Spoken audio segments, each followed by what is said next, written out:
서치와 쾌락의 대명사 프랑스 루이 16세의 왕비 마리 앙투아네트. 많은 사람들이 그녀를 악마라 부른다. 그런데 사실 그녀는 천사였다.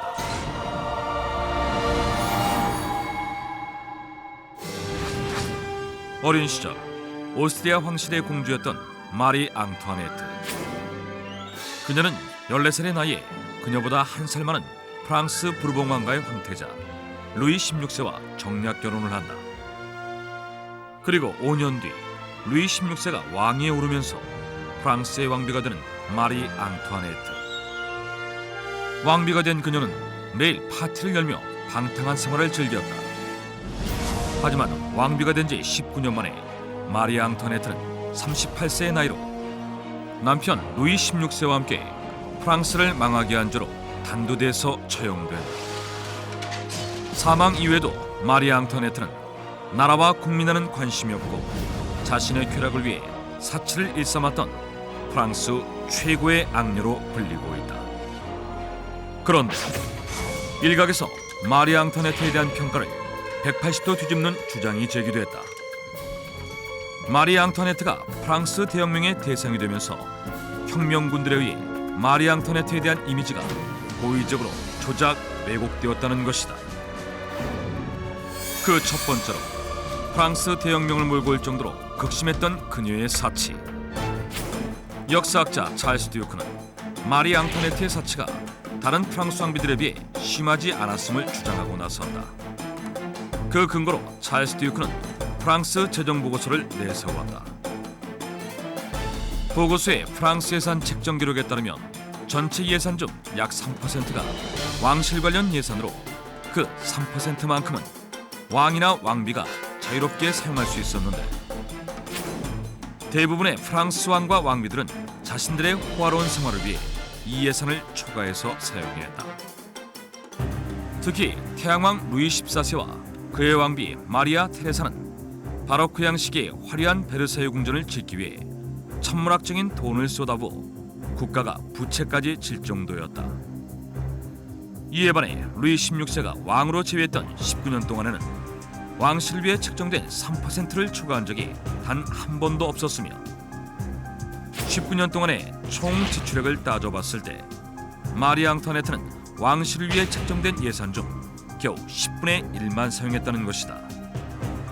즉 마리 앙투아네트가 의상, 보석, 파티 등을 위해 사용한 돈을 다 따져봐도 예전 왕비들이 사용한 돈에 비해 턱없이 적었다고 찰스 듀크는 주장했다.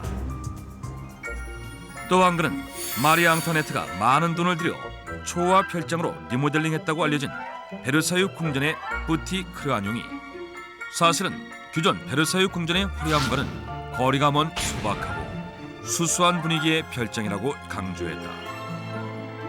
게다가 세간에는 마리 앙투아네트가 뿌티 크리아뇽에 머물며 호화로운 파티를 열었다고 알려져 있는데 사실은 뿌티 크리아뇽에서 마리 앙투아네트는 소와 말을 키우며 직접 우유를 짜는 등 전원 생활을 즐겼다는 것이다. 거기에 대해 찰스 듀크는 마리 앙투아네트가 전속 재단사를 해고하고 응접실의 도박용 탁자를 없애는 등 지출을 줄이기 위해 부단히 노력했음을 언급하며 마리 앙투아네트가 사치스럽고 낭비를 일삼는 이미지와는 거리가 멀었음을 역설했다. 또한 세상 물정 모르는 무개념 왕비로 평가받고 있는 마리 앙투아네트.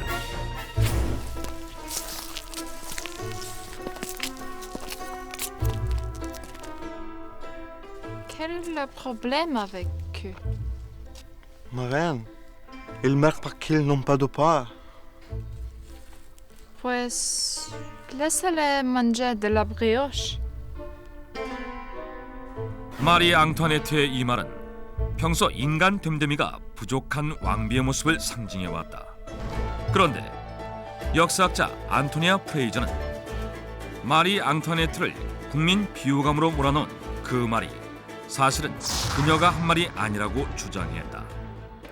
그에 따르면 빵이 없으면 케이크를 먹어라는 말은 루이 14세의 부인 마리 테레주 왕비가 한 말로 장자 클루소가 자신의 저서 참여록에 이 말을 풍자적으로 인용하면서 세상에 나오게 됐는데 장작 클루소가 이 문장을 썼던 시기는 1764년으로 마리 앙투아네트가 왕비가 되기 10년 전이라는 것이다.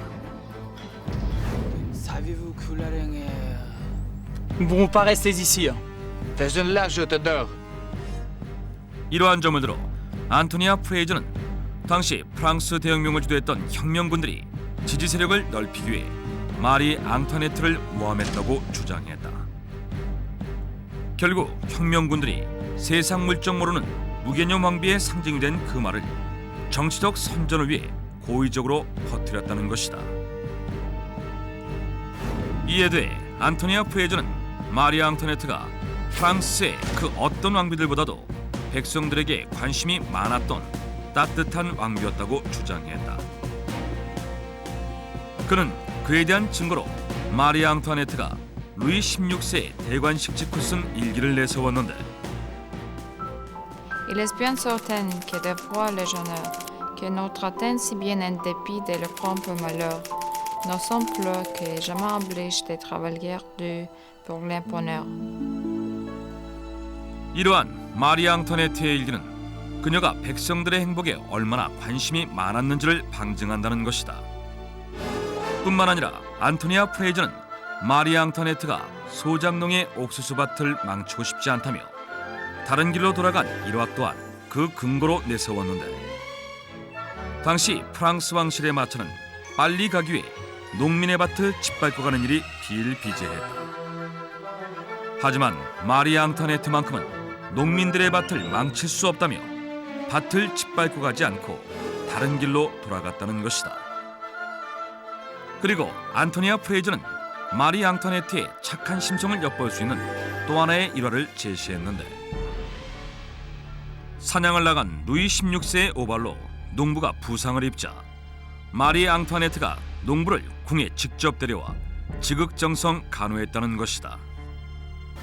뿐만 아니라 학자들은 프랑스 혁명을 촉발시킨 도화선이 된 다이아몬드 목걸이 사건 역시 왜곡되었다고 주장했다. 다이아몬드 목걸이 사건이란 하나로 약 200억 원에 육박하는 2842캐럿의 다이아몬드 목걸이를 마리 앙투아네트가 갈취했다는 사실이 알려지면서 전 국민이 마리 앙투아네트를 비난하며 들고 일어섰던 사건이다. 이 사건은 1785년 왕실 부속상인 샤롤 오기스트 베머가 마리 앙투아네트에게 다이아몬드 목걸이에 대한 값을 청구하면서 불거지게 됐는데 부속상에 따르면 마리 앙투아네트가 일정한 기간 동안 정해진 금액을 갚겠다는 할부 개념으로 목걸이를 구입해놓고 돈을 제때 지불하지 않았다는 것이다. Un collier? Quand j'ai acheté un collier chez vous? Oui? 하지만 마리 앙투아네트는 목걸이 구입을 완강히 부인했는데 그러자 보석상은 마리 앙투아네트가 목걸이를 구입했다는 사실을 증언해줄 증인으로 드루왕 추기경을 지목했다. 그에 따르면 드루왕 추기경이 목걸이 구입 당시 보증을 섰다는 것이다. 곧바로 드루왕 추기경이 소환됐고 드루왕 추기경의 증언으로 놀라운 사실이 밝혀진다. 라모트 백작 부인의 소개로 마리 앙투아네트를 만나게 됐고 목걸이를 구입할 때 보증을 섰다는 것이다. Qui est cette Jean de la Motte? Je ne la connais pas et je ne le pas le rencontrer. 하지만 마리 앙투아네트는 라모트 백작 부인과는 안면조차 없을 뿐더러 드루왕 추기경을 만난 적조차 없다고 주장했다. 후에 이 사건에 대한 재판이 진행되면서 진상이 밝혀졌는데 모든 것이 라모트 백작 부인의 사기극으로 드러났다. 하지만 목걸이 사건의 진상이 밝혀졌음에도 불구하고 사람들은 믿지 않았다. 왕비가 실제로 목걸이를 구입했으면서 여론을 잠재우기 위해 재판부에 압력을 가해 드루왕 추기경과 라모트 백작 부인에게 누명을 씌웠다는 것이다. 결국 목걸이 사건은 프랑스 대혁명의 도화선이 됐다. 그리고 마리 앙투아네트는 희대의 악녀라는 오명 속에 한두 대의 이슬로 사라지고 만다. 사실이 밝혀졌음에도 불구하고 아무도 믿어주지 않았던 마리 앙토네트의 무죄. 당시의 사람들은 왜 그렇게 마리 앙토네트를 미워했던 것일까? 학자들은 프랑스 대혁명을 주도했던 혁명군들이 혁명의 명분을 만들기 위해 혁명의 대상이었던 마리 앙토네트에 대한 안 좋은 이미지를 고의적으로 확대하고 재생산했다고 주장했다.